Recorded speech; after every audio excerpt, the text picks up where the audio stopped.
Welcome back to Boss Up. I'm Nicole Jones, and we are here to teach you about how to start, grow, and sustain your business. I am back with episode 2 with Brandon Williams. Thank you for being here. Glad to be here. Thank you so much for enjoying the last episode, and I'm I really happy to be mean, continuing this.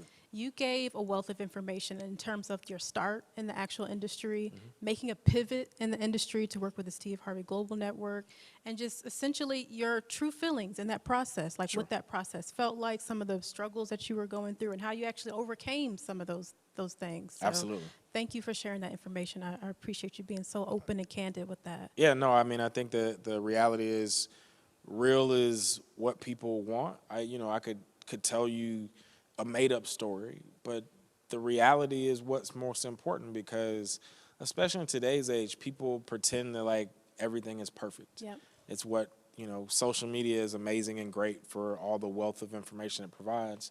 But one of the things that it does to hinder us is that people only put their highlights up. Yeah. And folks don't understand, and especially our younger people, it's not a microwave, right? I mean, Like, we got things like Instagram now. Yeah. We got reels. When you Yeah. say highlights, we have yeah, highlights everybody on there as well. like So puts the right makeup on and turns in the mirror a certain it's all way. about the angles. But that's not life. Yeah. Life has, you're sitting down and your stomach showing a little bit and your Yeah, I'm hair sucking isn't in right now. and your teeth didn't turn out right with the light. Yeah. That's life. And so if I don't tell that, then it's not genuine to folks that are listening and thinking that there's perfection. I mean, one of the things that I talked about in the last episode is like, give yourself some grace and your business some grace, your personal life some grace, because it isn't perfect. And the folks that you think are perfect, they're not. I can promise you that. From living my life and seeing what I've seen, it ain't perfect. And they struggle just like you and I. And when they were starting their businesses, they struggled just like you and I. You just don't know about it. And so my whole point is to explain to people that, yes, there are struggles. It's tough. It's hard. And that's what you have to fight through to make sure that you understand. Just because it's hard doesn't mean it's not the right way to go. That it's challenging. Like, everybody's trying to be successful. Yeah. And, Yeah. just understand that, like, it ain't always going to be easy. It ain't always going to be like this smooth sailing and there's no choppy water. Sometimes it is challenging and it is difficult. So I think that's a takeaway for anybody that's on the journey of whether you're an entrepreneur or whether you're an intrapreneur, as I would say. Where you're working inside of an organization and you're trying to build out your own business, it's challenging. You guys, do yourself a favor. He's giving you the cliff notes right now of what we just talked about in episode 1. Be sure to check out the first episode with Brandon. We talked more details about this, so I'm glad we were able to just get you guys up to speed on what we talked about in the last episode. Sure. For this one, let's kick it off, more business tips for the Yeah. business owners out there. Sure. What are the top 3? I'm going to try to keep it at top 3 because I'm sure Yeah. there's many others. Yeah. The top 3 business requirements that businesses need to put in place when it comes to legal documents. You let us know. I think the first one that everyone has is you've got to decide what your business is. There are so many people that have ideas that might be a hobby. They might do it at night after their 9 to 5, which is all fine and dandy, but you've got to turn that thing into a real business. And the first way to do that is you've got to think, am I really trying to set this up so that it's a business that exists? Or is this just like something that I do for the fun of it, right? Like, do I just make chicken out of my house and I sell it to the neighbors, right? Or do I want to have a chicken business, right? Like, that I make chicken sandwiches that rival Chick-fil-A. Or a franchise. Or a you know? franchise, right? So the first thing you have to decide is kind of that. The second thing you've got to do with your business is you have to register a company or a corporation, right? And the reason you've got to register is because that's what's recognized at the state level, right? So you'll go to the Georgia Secretary of State, for instance, and you'll see a company that, whatever your company is, and you go on and you look and it's got a registration number, it's got an address associated with it, it has a registered agent, which means somebody can contact that person. that provides validity on so many different levels, right? So when you have letterhead or you have an envelope and it's like my business is Brandon R. Williams LLC, and I can operate that way. In addition to that, the second thing is I get to open a bank account. The way you open a bank account is very different. So to open a bank account in any place that you go for a business, one, it has to be registered at the Secretary of State level. Two, you have to get what's called an EIN. It's an employment identification number. And that is done through a federal scenario, which is the IRS. I think everybody here knows who the IRS is. And so what that is almost it's basically your company's social security number, right? And so it's how you identify it. It's like when you go into the bank, they're going to say, okay, I need your registration papers, which is a certificate of organization, a certificate of incorporation, your bylaws, and then they're going to also ask you secondarily for your EIN. Well, again, validity. If you think you have a business, you got to have a bank account, right? Like, how are people going to pay you? How are people going to send you money? Okay, so people say, oh, I can get paid through PayPal.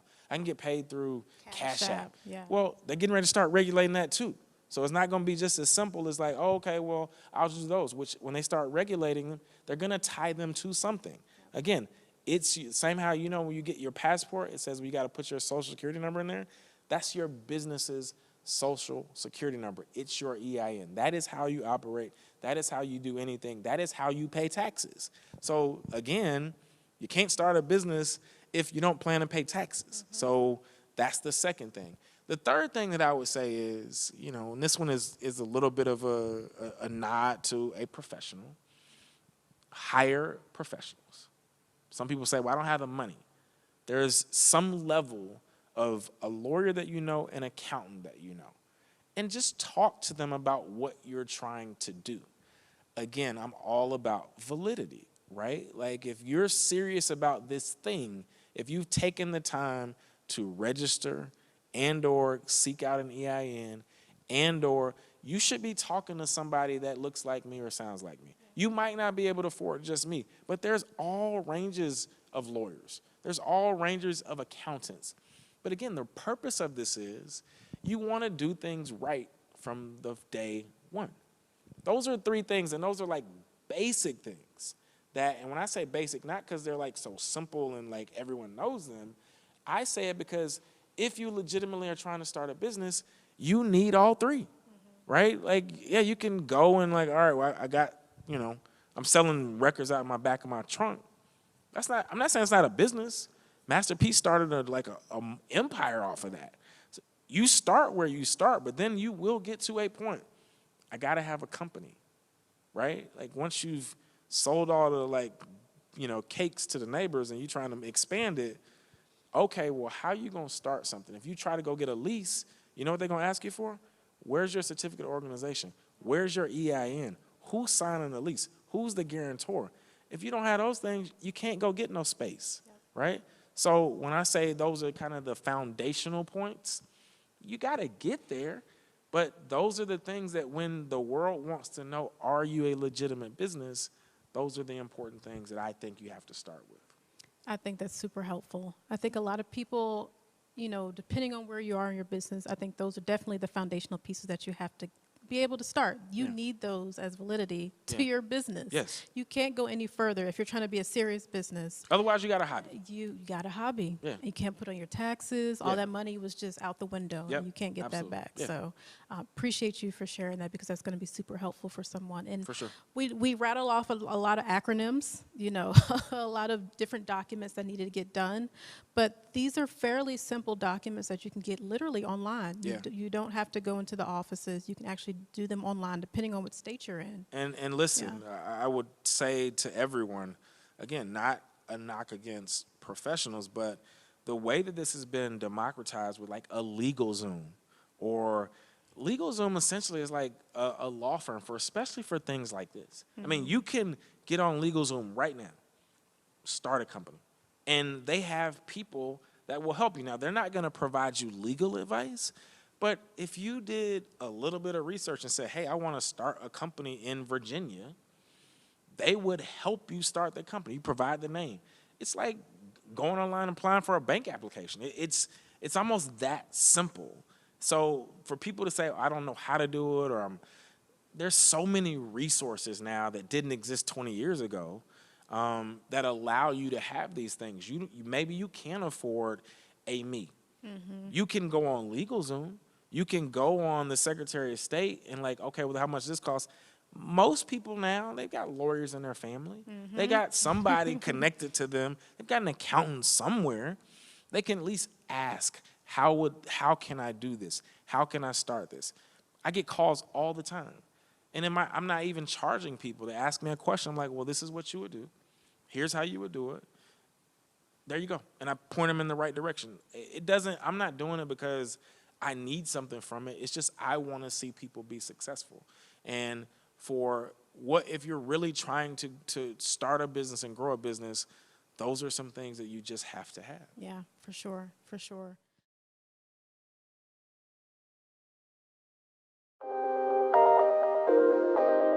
Every discipline starts with creating a habit. Find a plan that works for you. I know you can put a reminder in your phone, call so-and-so in 30 days. You can't use the excuse that, I'm an introvert or I'm an extrovert. You know, stuff people like to say. Nah, if you're not outgoing, right, you better get going, because that's the only way networking works.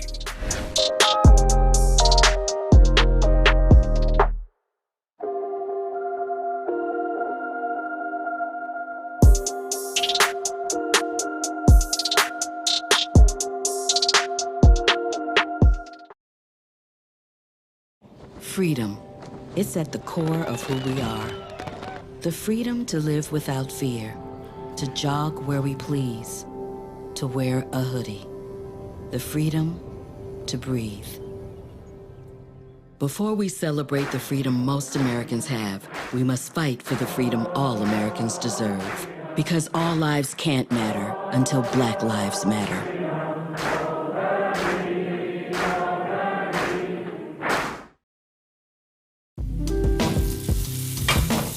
Today, we're going to be making some key lime cupcakes.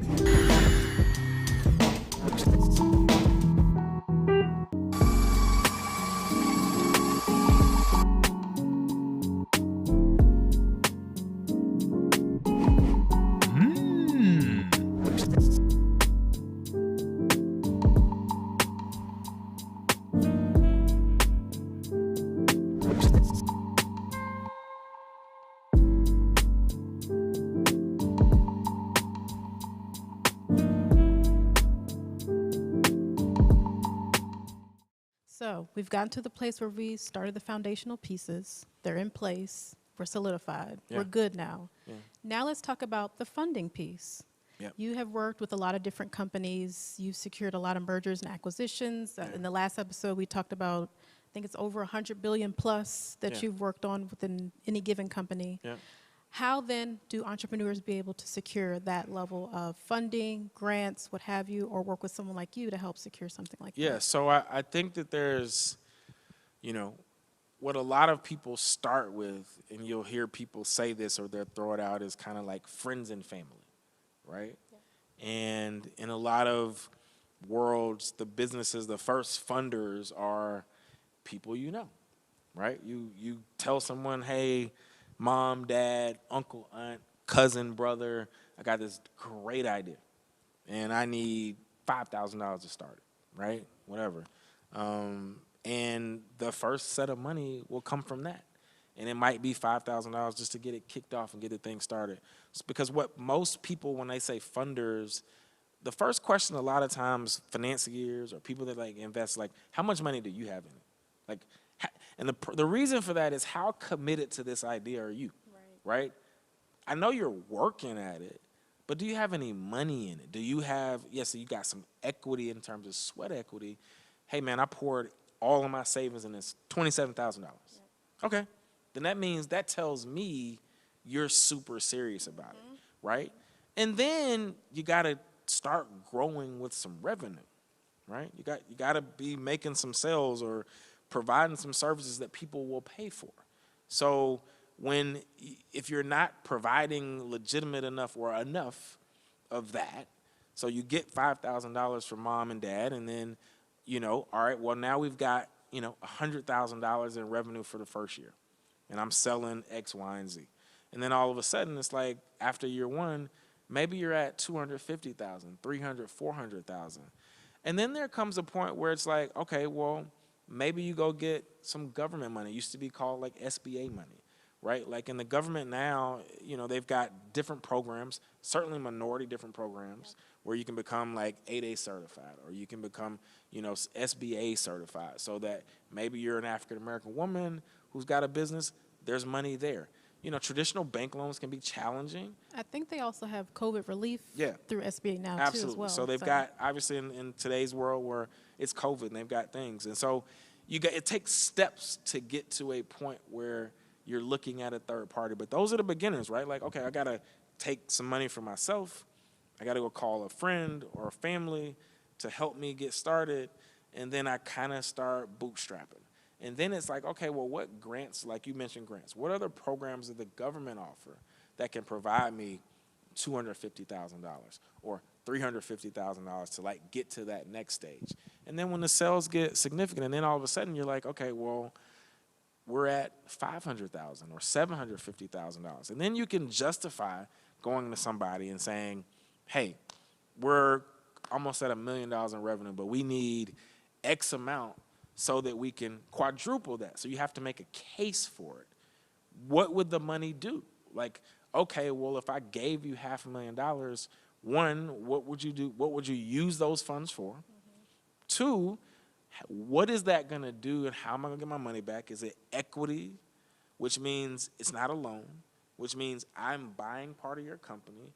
Is it a loan, right? And then what are the repayment terms, right? So some people may say, well, all right, I'll give you $500,000, but I want 75% of your company. This is what happens on Shark Tank. So you'll see the back and forth, and there's one person that says, hey, I'm willing for that idea, I'm willing to give you $250,000, but I want 30% of your company. Are you willing to do that? Are you okay with that? And you'll hear them on the show, well, what are your sales? Oh, we have, $500,000 in revenue from 2020. And they're asking those things because that's what's important. They're asking it because how do you justify me giving you my money, right? Like, am I getting it back in 6 months plus 10%? Am I getting 30% of your company, so I'm taking a gamble that your idea is going to work? And then what is that 30%? So if I, for example, I just read about Sarah Blakely selling Spanx or selling a majority interest in Spanx. And I think she said she started like $10,000, maybe less. And she bootstrapped. She probably got that first, capital from either herself. She went to some friends and borrowed it, or said, hey, I'll give you 5% of my company if you give me $10,000. And she just had an idea. And out of her garage. Out of her garage. And she just worked and worked and worked and worked. And that's what it is. That's the process. And I'm sure at some point along the way, it went from, I got some friends and family, to she took on an investor. And that investor might have given her a couple $1 million. And then she got more money because the company was growing. And then she demonstrated, hey, if I get $5 million from you, I can increase my revenues by, 2.5, right? And that's a cool bet, all right? You were just in Saks, and now not only going to be in Saks, you can go to, Macy's. You can take your product to China. Like, that's what people want to know. And what am I making a bet on? If you're just like, oh, look, I just need some money to put in my pocket, well, they're likely going to say, no, I want to know what you're doing with it. I want to know how you're going to use it. And what is this money going to do to help you grow? And how is your business going to scale? It can't just be one-sided vision where it's all within your friends and family network. Correct. It has to be able to scale as well. Absolutely. There's something that I read that you also not only do and help with negotiations with deals domestically, but internationally. Yeah. So that kind of speaks to what you were just alluding to with, making deals in China and so forth. What you just shared, does that change if you also want to get funding internationally?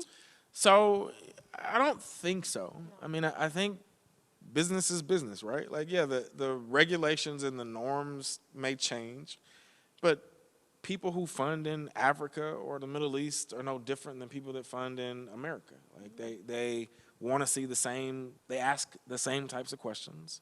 They want to know, like, well, what are you doing to demonstrate or present or show or whatever? What are your revenues? What are you selling? What are you going to be doing in the next 6 months or the next year? I need to see what those numbers look like. I need to know what it is you're generating, what it is that if I give you this money, one, how are you going to pay me back? What are you going to do to return my investment, plus something else? Business is business. Whether you're doing it here, the types of business may change. What's important to the financier may change. But the reason people from the Middle East put money here, because they want to make money too, right? So they're no different. It's just, again, the culture stuff is different, Right. but not the business principles. They are world renowned and defined. It doesn't matter whether you're in the city of Cincinnati or whether you're in Abidjan in, somewhere foreign. Right. That was a wealth of knowledge. I hope everybody who's at home was able to take some notes on this particular information, gather as much details as you can in terms of funding and what you should be looking for in terms of grants, how to work with domestic companies, even international companies. It sounds like that doesn't even really change. Business is business, as we just heard. So be sure, if you want to rewind and get some more of that information, to figure out what do you actually need to implement in your business when it comes to funding. I know that's an all-time topic. It's a topic that never ends. Never How ending. can I fund my business? Well, you have to have money to make money. Yes. So I mean, it's doesn't matter race, gender, creed, nationality, religion. You got to have money to make money. And if you don't have anything that you're making money, you got to find a way to go get some money so that you can then build whatever you're trying to build. Yeah. So it is an age-old question. It will continue to be one. And, that's the reality of business. You have to have money to make money. I love that.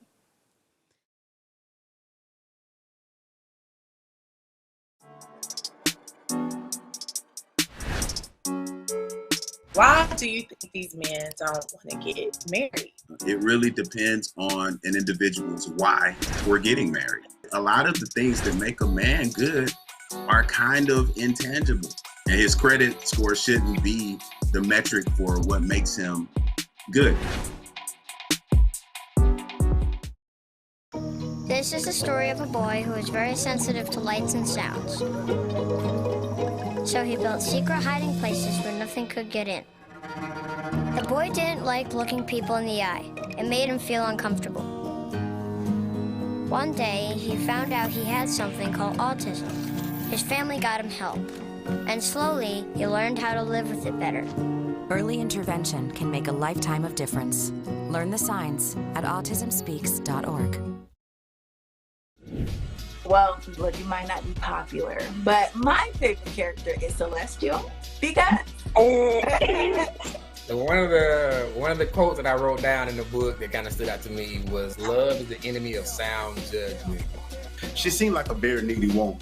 And I can't even respect Andre because how do you prey on your friend's wife while he's incarcerated? I just can't get with that. And maybe I got too invested in the book,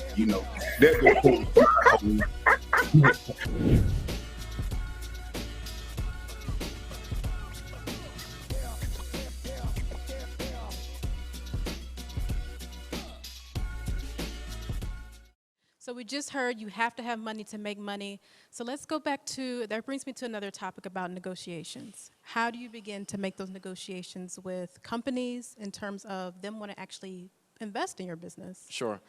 I mean, it really, to me, I think it comes down to people, right? One of the things that I learned early on being just a pure lawyer is that people do business with people that they like. Now, again, doesn't always have to be the way. There are people that do deals that hate each other, and it just makes sense from a financial standpoint. Yeah, financial sense. It makes strategic sense, and they just do a deal together because it works. I tend to think that people want to do business with people that they respect, that they enjoy, they're cool with, they talk. And again, this is partly why they talk about implicit bias and different things that happen.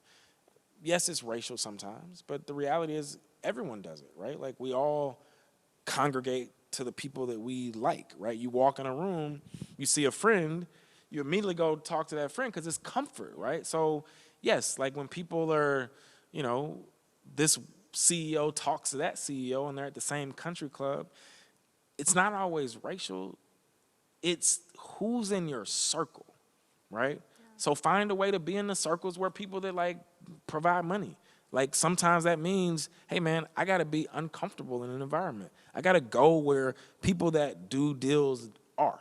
And that might be at a country club. That might be, hey, at the Four Seasons, or that might be at the St. Regis in Atlanta, because that's where those people congregate. Yeah, it and has so to go to breaking those barriers. Yeah. Very similar to the first episode where you mentioned, you know, you were out of your comfort zone. You Yes. went from Atlanta, which you know well. It's in the fibers of your being at Yes. this point. Yes. But you had to make that transition to Yes. LA. So being in those same type of rooms, being uncomfortable in spaces that Absolutely. you're not familiar with. And that's where I think the negotiations start. That's where you have to talk to these people for them to know who you are and what you do, right? So your business is like this kind of hidden gem, and you're generating $500,000 a year, and you've got a widget that you're selling, and you want to take that business to $5 million a year. They have to know about what it is. How are they going to know if you're not in the environments that they're in?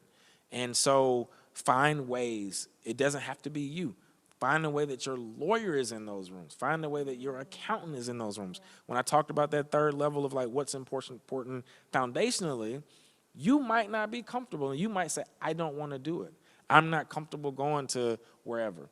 Find someone who is. Find someone that's affiliated and connected to you that can be in those rooms and speak on your behalf and can say, hey, I represent X, Y, and Z. It's a great company. It's got a brilliant idea. It's got a wonderful CEO.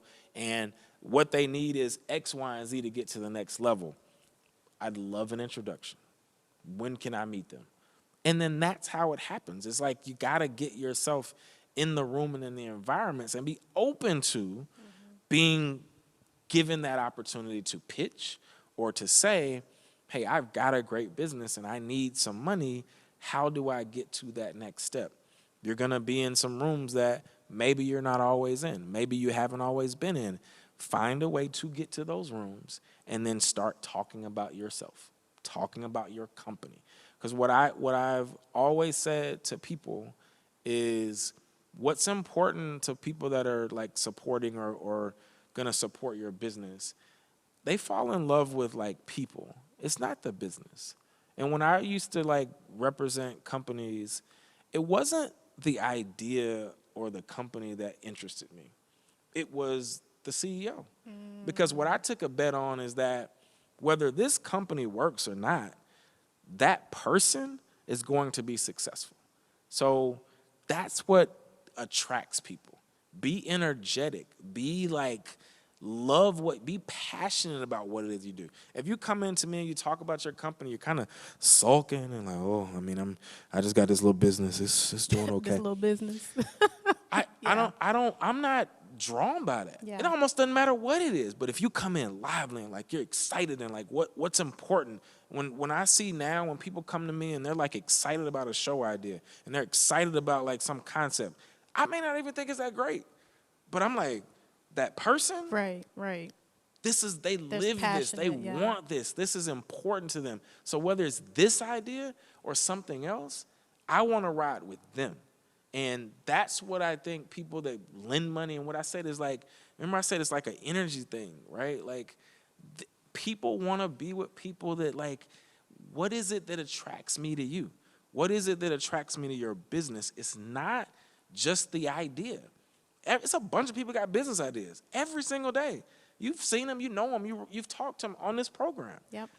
But what is it that makes you unique and your business unique because of you, and it makes me want to support it, that makes me want to give? That to me, that's the start and the heart of negotiating. It's like, I got to fall in love with the person that is leading it, and we'll figure out the rest of it. And we really will. You're not going to have all the answers. I'm not going to have all the answers, but we can find some people that will. I love that. That brings me, and that's a good segue into my last question in terms of the entertainment landscape. Sure. You've made this pivot from working in Alston and Bird, now into entertainment law with Steve Harvey Global. Yeah. I'm sure you've gotten a lot of pitches, as you just mentioned, of just some examples of people having a widget or a new show concept. Yeah. What are you seeing in the entertainment industry where we can thrive as a Black culture in that space? I mean, and again, I don't think it's past, but certainly with like everything that happened in the pandemic and George Floyd and a variety of different things that happened kind of across the landscape of, you know, the world and certainly here, there's certainly been a moment of we have the ability to secure and to develop content. And I'm not saying that has changed. I think that what we have to do in the entertainment sector and what we really got to be cognizant of is bring great projects, right? Like at the end of the day, like I want to see me and I want to see us, right? And so there's a lot more opportunity. You have the Issa Raes and the Michael B. Jordans and all these people that are starting these production companies and they're being supported, right? Like you have The Shy with Lena Waithe and all the things that she's doing. So we're getting opportunities that maybe in the past we haven't had. And so, but at the end of the day, there's still great projects. Insecure is a great show. Doesn't matter if it was white people. It's just a great show. Like, yes, it's comfortable for us because it's rap and it's LA and but it's just a great show. It's like friendship, it's pain, it's like fighting, it's this. Michael B. Jordan does good movies. Like Mercy was a good movie, right? So it isn't just it being Black. It's, is it good, right? Like at the end of the day, that is what I think we have to focus on. You're not just getting your project done because it's a Black project. Is it good, right? Tell me a unique story. Tell me a dope story. I don't want to hear about, I mean, look, I love what 50 Cent's doing. I think it's amazing. But there's more to us than like drug dealers and like there's more. Bring more. Like I'm fascinated by what he's done because it's huge in terms of the viewership, but we got more stories to tell. Let's tell some great stories. So what I would tell folks that look like us and like want to get into the business is like, go get great stuff. Tell me a great story that I haven't heard before. Give me something interesting. Doesn't have to be like so unique that we've never heard it because there's very few things that are just like, I've never heard of this. But at the end of the day, bring me something good. That's what's gonna like get us to whatever level that we want in terms of the entertainment sector. I mean, we've got more exposure now than we've ever had as a Black people. Because of, again, the doors that have been opened by people, you know, and that's in every sector. That's not just the entertainment sector. It's law, it's medicine. It's just like we started from behind and now we're starting to catch up and people start to see. They see a Black Panther and they realize like the impact and effect. But you know what? Like the Black Panther was just a great movie. Yes, it was a Black movie and we resonated, but white people resonated with it too. It's a great story. And so what my, you know, kind of final takeaway on that point is, it's just like, make great stuff. Bring unique and interesting concepts. And I think doesn't matter the audience, right? Like that's what's going to sell. That's what's going to be viewed not just by us, but by other people. I can tell you if Insecure was only viewed by Black people, it wouldn't be on, right? There are other people like it too, right? Like there are other people that watch it as well. And so while you know, we get the opportunity to expand and show people other things about the culture, I think just keep making good stuff. That's what I tell people is bring excellence to whatever sector that you're in and you will survive and thrive. So that's what I would say in terms of what do I see in the entertainment sector, how will it grow, is doing great stuff and making great projects and bringing great concepts, and we will see more of us on those screens. Yes, I love that. That's beautiful and refreshing at the same time. There's more room for opportunity in the entertainment space. As you just heard, there's a wealth of opportunity. You can actually continue to build creative content, real content that actually speaks to each one of us. So I'm excited to hear that. I'm sure those who are watching, who's in that entertainment space, that you're excited too, because you're like, yes, my idea, I can go on it, I can pounce on it, and I can actually live it and breathe it, and it can actually feed an audience. Absolutely. No, for sure. Brandon, thank you. No, thank you. I appreciate you being here. Absolutely. This is a wealth of information, so we appreciate your time and just giving all this information, candid information to our audience. It's my pleasure, and again, I always like being on panels like this, Nicole, and mostly because there are people that probably haven't heard from folks that look like you and I, or that come from the backgrounds that we come from. And I think, you know, for me, what I would say to folks that are listening, they're like, I don't know how to get, I'm not special, right? Like I literally grew up in this environment, and if you had told me when I was 5 years old that I'd be where I am, I would say, I don't know how. I don't know where. And it doesn't mean an age thing. It doesn't mean that you can't start now where you are to get to a certain thing or get to where a level that you feel like you should be at, whether that's entertainment or, you know, law or medicine. Like, age is just so, like, restrictive, but it doesn't have to be, right? Class doesn't have to be restrictive. All of it is on the table.